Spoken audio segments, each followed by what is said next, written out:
Dear students, आज के इस वीडियो लेक्चर में हम लोग एंटीजेंस एंड इम्यूनोजेंस के बारे में जानेंगे। एंटीजेंस किसे कहते हैं, इम्यूनोजेंस किसे कहते हैं, एंटीजेंस और इम्यूनोजेंस में क्या फर्क है, इसको हम लोग इस वीडियो के अंदर समझेंगे। तो आइए सबसे पहले हम लोग एंटीजेंस को समझते हैं। इसकी परिभाषा हम लोग समझने की कोशिश करते हैं कि एंटीजन किसे कहेंगे। देखिए, एंटीजन क्या है कि जितने भी पैथोजेनिक माइक्रो ऑर्गेनिजम्स हैं या ऐसे सब्सटेंस जो केमिकल कंपाउंड्स हो सकता है या पॉलन ग्रेन्स हो सकते हैं या व्हाइट पार्ट जो अंडे का होता है एल्बुमिन प्रोटीन हो सकता है या किसी भी तरह के प्रोटीन्स या केमिकल सब्सटेंस जो कि कोई बीमारी पैदा कर दे, जो कि एंटीबॉडी से जाकर वो रिएक्ट कर जाए या इम्यून रिस्पॉन्स डेवलप कर दे, तो ऐसे सारे मॉलिक्यूल्स को, पैथोजेनिक ऑर्गेनिजम्स को हम एंटीजेंस के नाम से जानते हैं। तो एंटीजन का डिफिनीशन आप एक सेंटेंस में समझ जाइए कि those type of pathogenic microorganisms which pathogenic microorganisms और substances which have capacity to induce immune response or which has capable of reacting with antibody are known as antigens। आप एक बार इसे और समझिए। देखिए, एंटीजन किसे कहते हैं। देखिए, एंटीबॉडी के साथ रिएक्ट करने वाले मॉलिक्यूल्स को हम एंटीजन कहेंगे। या एक तो ये बात हो गई, एंटीबॉडी के साथ जिस मॉलिक्यूल का रिएक्शन हो जाए, दोनों के साथ बाइंडिंग हो जाए, तो उसको हम एंटीजेंस कहेंगे। एक तो ये बात हो गई एंटीजन के बारे में। दूसरी बात ये है जो आपको याद रखना है, आपको समझना है कि ऐसे सारे मॉलिक्यूल्स या पैथोजेनिक माइक्रो ऑर्गेनिजम्स जो कि इम्यून रिस्पॉन्स डेवलप कर दे, इम्यून रिस्पॉन्स जनरेट कर दे, तो उसको हम कहते हैं एंटीजेंस। चलिए, इम्यूनोजेंस की चर्चा हम थोड़ी देर में करते हैं, लेकिन पहले एंटीजन समझिए। अब इसमें एक बात आ रही है इम्यून रिस्पॉन्स। तो इम्यून रिस्पॉन्स क्या है? तो देखिए, इम्यून रिस्पॉन्स को अभी इतना समझिए कि हमारे बॉडी के अंदर एक शरीर प्रतिरक्षा तंत्र है जिसे हम लोग इम्यून सिस्टम कहते हैं, डिफेंस सिस्टम कहते हैं। तो हमारे बॉडी के इम्यून सिस्टम के बहुत सारे कंपोनेंट्स हैं।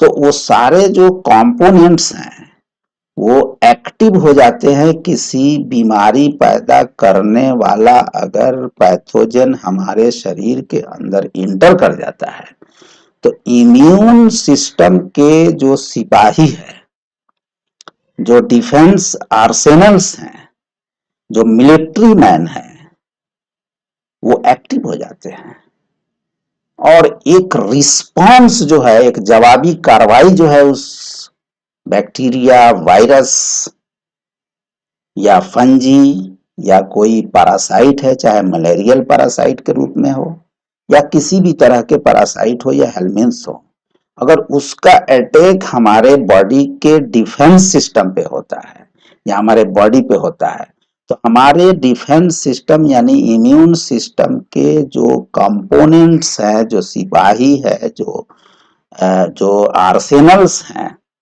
जो मिलिट्री मैन हैं, वो एक्टिव हो जाते हैं और इसके एक्टिव होने के प्रोसेस को और जो का जवाबी कार्रवाई करने के प्रोसेस को हम कहते हैं immune response.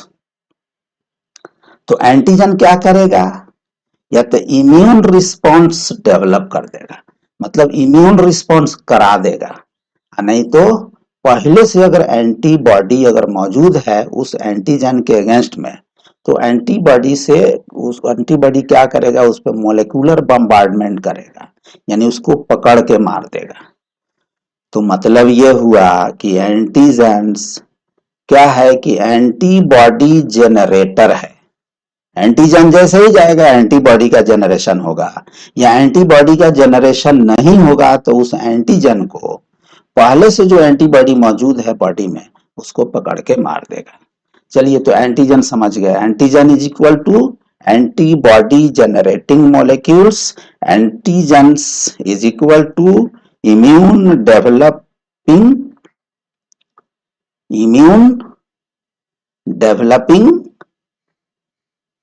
Immune developing pathogenic micro organisms और सब्सटेंसेस।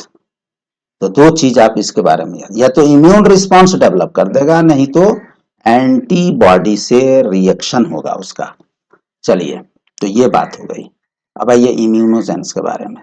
तो देखिए, इम्यूनोजेंस जो है वो एंटीजेंस के बिल्कुल समान है, यानी कि सारे के सारे जितने भी इम्यूनोजेंस होते हैं वो एंटीजेंस ही होते हैं।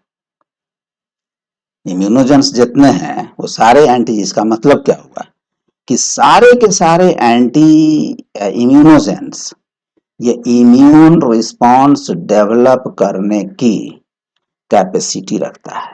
तो what are immunogens? Immunogens are such type of pathogenic microorganisms or substances which are capable of eliciting immune response, यानी इम्यून रिस्पॉन्स डेवलप कर देने की जिस माइक्रो ऑर्गेनिज्म के अंदर, जिस बायोमोलिक्यूल्स के अंदर कैपेसिटी हो, तो वैसे बायोमोलिक्यूल्स को, वैसे पैथोजेंस को हम कहेंगे इम्यूनोजेंस।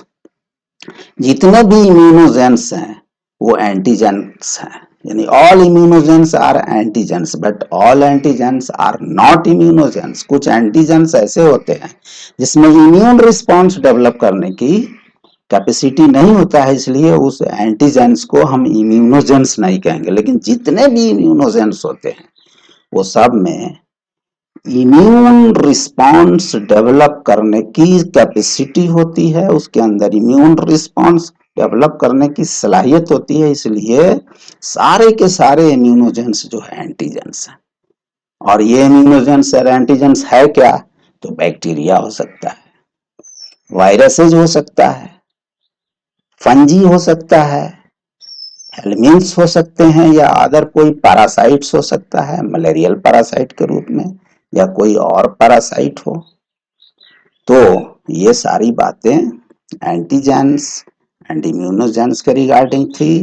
तो एंटीजेंस और इम्यूनोजेंस में ये सारे ऑर्गेनिजम्स है जो आपको स्क्रीन पे दिख रहा है। दूसरा एलपीएस, एलपीएस के बारे में मैं बता दूं कि ये क्या है। देखिए, बैक्टीरिया के ऊपर जो ग्राम नेगेटिव बैक्टीरिया होता है ना, उसके जो सरफेस है, उसका सेल वाल है, उसके ऊपर एक एलपीएस होता है जिसको कहते हैं लिपोपॉलीसेकेराइड। और यही एलपीएस लिपोपॉलीसेकेराइड पैथोजेनिसिटी के लिए रिस्पॉन्सिबल होता है, यानी बीमारी पैदा करने के लिए यही उत्तरदायी होता है, रिस्पॉन्सिबल होता है एलपीएस। लिपोपॉलीसेकेराइड कहते हैं उसको। स्पाइक प्रोटीन क्या है? ये है कोरोना वायरस के ऊपर एक जो है, आप देखिएगा कि एक स्पाइक है, एक डंड, एक जो है लकड़ी के तरह उसमें ऊपर के तरफ निकला हुआ रहता है, उसको हम कहते हैं स्पाइक प्रोटीन। वो स्पाइक प्रोटीन एंटीजेनिक होता है। वही स्पाइक प्रोटीन जाकर जो है हमारे बॉडी के सेल्स हैं, जो एल्वियोलाई सेल है लंग्स के, उसके साथ बाइंड करता है और कोरोना वायरस अपना जीनोम जो है होस्ट सेल के अंदर इंजेक्ट कर देता है। तो ये स्पाइक प्रोटीन एंटीजेनिसिटी के लिए रिस्पॉन्सिबल होता है। GP120 प्रोटीन है, एक ग्लाइकोप्रोटीन है ये, जीपी का मतलब ग्लाइकोप्रोटीन।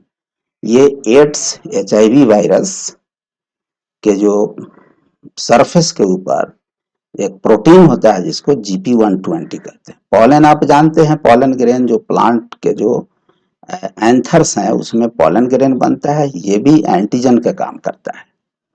किसी बहुत सारे लोगों को पॉलन से एलर्जी होता है और ये एलर्जी काज करता है। उसके बाद टॉक्सिन्स है, तो टॉक्सिन भी एंटीजेनिक होता है। तो आप ये समझ लीजिए कि एंटीजेंस एंड इम्यूनोजेंस ये सारी चीजें हैं, और बाकी बात हम नेक्स्ट वीडियो में करेंगे इम्यून रिस्पॉन्स के बारे में। Thanks for watching this video.